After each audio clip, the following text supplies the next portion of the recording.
प्रिय छात्रों, आप लोगों को हार्दिक शुभकामनाएं। आप लोगों को हम आज गद्य काव्य खंड के अंतर्गत बात पाठ का अध्ययन कराएंगे।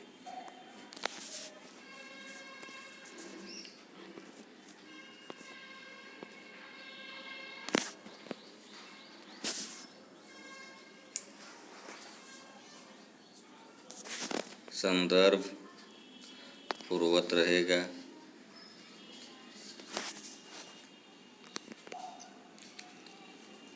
व्याख्या। बात के काम भी इसी भांति अनेक देखने में आते हैं। प्रीत, पैर, सुख, दुख, श्रद्धा, घृणा, उत्साह, अनुत्साह आज जितनी उत्तमता और सहजतया बात के द्वारा विदित हो सकते हैं, दूसरी रीत से वैसे सुविधा नहीं। लेखक कहता है कि बात के द्वारा ही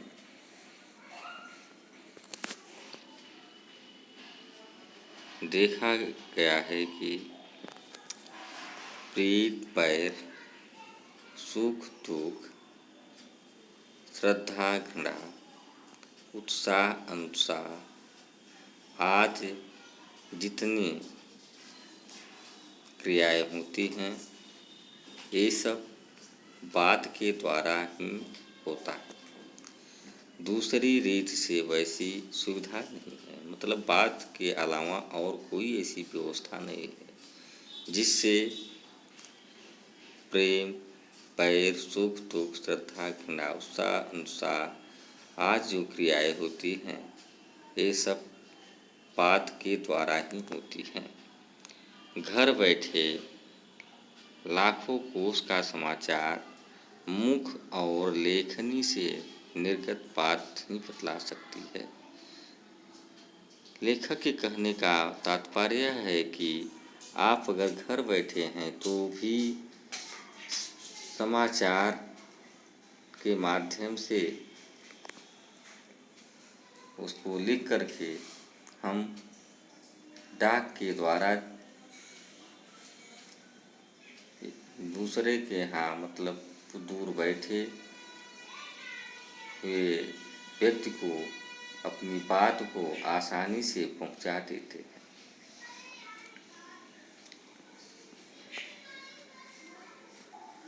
तार घर के सहारे बात में चाहे जहाँ की जो बात हो जान सकते हैं। जिसके अतिरिक्त बात बनती है, बात बिगड़ती है, बात आ पड़ती है, बात जाती है, बात उखड़ती है।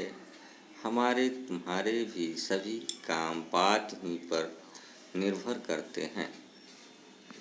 मतलब बात के द्वारा ही व्यक्ति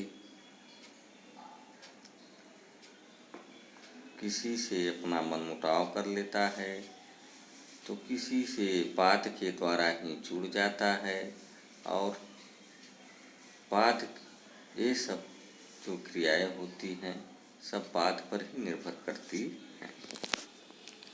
बातें हाथी पाइए, बातें हाथी पाओ।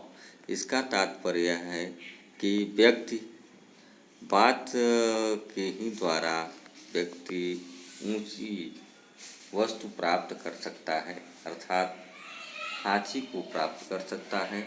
और बात के ही द्वारा कड़वी बात बोलने पर व्यक्ति हाथी के पांव के नीचे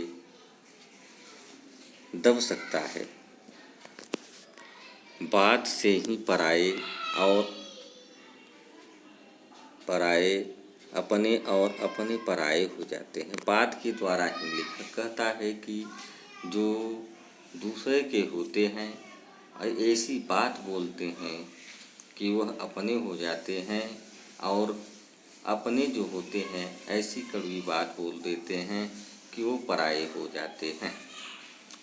मक्खी चूस उदार तथा उदार स्व अल्पी, काम पुरुष योद्धात्साही, एवं युद्ध प्रिय शांतिशील कुमार्गी सुपथगामी अथश्च सुपंथी कुराही इत्यादि बन जाते हैं।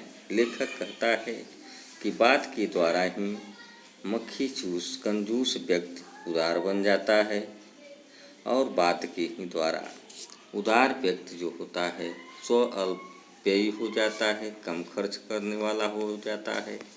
का पुरुष कायर पुरुष मतलब कायर पुरुष जो होता है योद्धात्साही अर्थात वीर बन जाता है। एवं युद्ध प्रिय शांतिशील युद्ध प्रिय जो युद्ध प्रिय होता है वह शांति वाला हो जाता है। और कुमार्गी जो होता है गलत रास्ते पर चलने वाला जो होता है सुपथगामी अर्थात अच्छे पथ पर चलने लगता है। और सुपथी कुराही इत्यादि बन जाते हैं। जो अच्छे मार्ग पर चलते हैं वो कुमार्ग पर चलने लगते हैं। ये सब बात का ही करामात है। बात का तत्व समझना हर एक का काम नहीं है और दूसरों की समझ पर आधिपत्य जमाने योग्य बात सकना भी ऐसे वैसों का साध्य नहीं है। बड़े बड़े विज्ञ जनों तथा महाकविश्वरों के जीवन बात ही समझने समझाने में व्यतीत हो जाते हैं।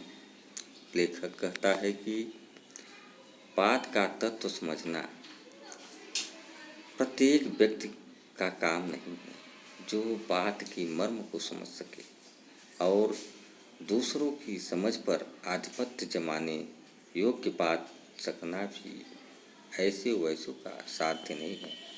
मतलब बात के मर्म को सभी लोग नहीं समझ सकते हैं। बड़े बड़े विद्वान तथा महान कवियों के जीवन बात ही समझने समझाने में व्यतीत हो जाते हैं। बड़े बड़े विद्वान और महान कवि का जीवन केवल बात को ही समझाने में व्यतीत हो जाते हैं। सहृदय गण की बात के आनंद के आगे सारा संसार तुच्छ जचता है। जो सहृदयी होते हैं की बात आनंद के आगे सारा संसार तुच्छ हो जाता है। बालकों की तोतली बातें, सुंदरियों की मीठी मीठी प्यारी प्यारी बातें, सत्कवियों की रसीली बातें, सुवक्ताओं की प्रभावशालिनी बातें, जिनके जी को और कहा और न करते उसे पशु नहीं पाषाण कहना चाहिए। क्योंकि कुत्ते बिल्ली आदि को विशेष समझ नहीं होती तो भी पुचकार के तू तू पूसी पूसी इत्यादि बातें कह दो तो भावार्थ समझ के यथा समर्थ स्नेह प्रदर्शन करने लगते हैं। लेखक कहता है कि बालकों की जो तोतली बातें होती हैं, सुला के जो बोलते हैं, सुंदरी जो होती है मीठी मीठी प्यारी प्यारे बातें बोलती है, सत्कवियों सत्य बोलने वाले कवि की रसीली बातें, सुवक्ताओं की प्रभावशाली बात, जिनके जी को और का और न करते मतलब प्रभावित न करते उसे पशु नहीं पाषाण कहना।